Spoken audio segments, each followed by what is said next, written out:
Hey Lisa, it's Allison. I'm doing my part of mine and Tyler's presentation for the 1920s to 1945.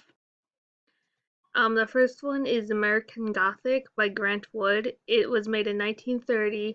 It's oil on beaver board. It's about two by 2.5 foot, and it was first publicly viewed at the Art of Institute of Chicago, and it won a $300 prize. And the people in the painting is his sister and his dentist.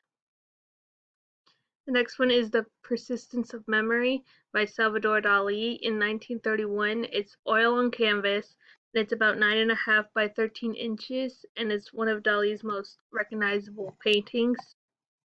The next one is Guernica by Pablo Picasso in 1937. It's oil on canvas, and it's about 11 by 25 feet, and it was painted when Hitler bombed the village of Guernica in northern Spain. And when Picasso heard about this, he created Guernica as his response and as a memorial. And it was done in less than a month and delivered to the fair's Spanish pavilion, and it was the central attraction. The next one is The Weeping Woman, also by Picasso in 1937, and it was a continuation of the tragedy depicted in Guernica.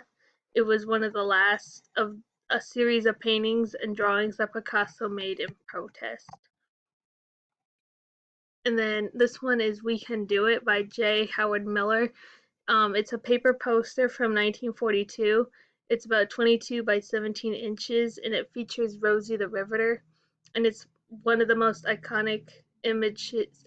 It's the most iconic image for working women.